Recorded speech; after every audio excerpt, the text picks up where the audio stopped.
ကြည့်လိုက်ရင်တော့ soft food ကသပင်နီနီနဲ့ကောင်းလေးတယောက်ဒါပေမဲ့ကွင်းထဲမှာတော့တကွင်းလုံးကိုသူစိတ်ကြိုက်ချုပ်ကင်ထားတဲ့သူ United ကိုရောက်လာတဲ့ပုံစံကကို့အဖေအိမ်လိုမျိုးအေးအေးလူလူပဲခက်လာလာဘောကန်ဖက်နှက်တွေခက်လန်းလန်းစပင်တွေသူ့မှာမရှိဘူးသူ့မှာရှိတာမှုံကုတ်ကုတ်မျက်နှာပြီးနဲ့ဘသူမှမလုံနိုင်တဲ့အရာတွေကိုလောက်ပြနိုင်တဲ့ညာချီတစ်ဖက်ပဲသူ့ရဲ့ပုံစံကအားကစားသမားတစ်ယောက်လို့မထင်ရဘူးညံလည်းမညံဘူးစူပါစတာတစ်ယောက်နဲ့လည်းမတူဘူးဒါပေမဲ့ဘောလုံးကသူ့ခြေနာကိုရောက်လာပြီးဆိုရင်တော့ဖက်နှက်ထဲမှာ Google Map ထည့်ထားသလားလို့ထင်ရလောက်အောင်ဂိုင်း60အကွာကိုတိတိကျကျပေးဖို့ပြတော့တာပဲ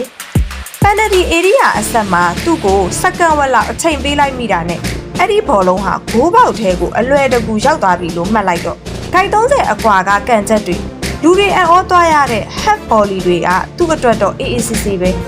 သူ့ရဲ့ဖြတ်ထုတ်ပုံတက်ကလင်းတွေကလည်းတကယ့်ကိုအကျဉ်းဆုံးပဲလူကိုသွားကန်ပြီးလို့အဝါကပ်ပြခံရရင်တော့ဘာဖြစ်သွားမှန်းမသိသလိုမျိုးပခုံးလေးတွန့်ပြပြီးထွက်သွားတာမျိုးအင်တာဗျူးမဖြေဘူးနာမည်ကြီးဖို့မကြိုးစားဘူးပွဲကိုထိန်းချုပ်ကစားတယ်ပြီးတာနဲ့အိမ်ပြန်ပြီးလက်ဖက်ရည်တောက်အေးဆေးနေတော့တာပဲဇာဗီကသူ့ကိုလိလာခဲ့ရတယ်အင်းနီယေစတာကသူ့ကိုအတူယူခဲ့ရတယ်ဇီဒန်ကတော့သူ့ကိုအကောင်းဆုံးလို့တောင်တင်စားခဲ့တာသူကတော့ Paul Scholes ပါတိတ်ဆိတ်တယ်ရက်ဆက်တယ်ပရီးမီးယားလိသမိုင်းမှာနီးစနစ်ပိုင်းအကောင်းဆုံးကွင်းလယ်လူတွေကထိပ်သီးတစ်ယောက်ပေါ့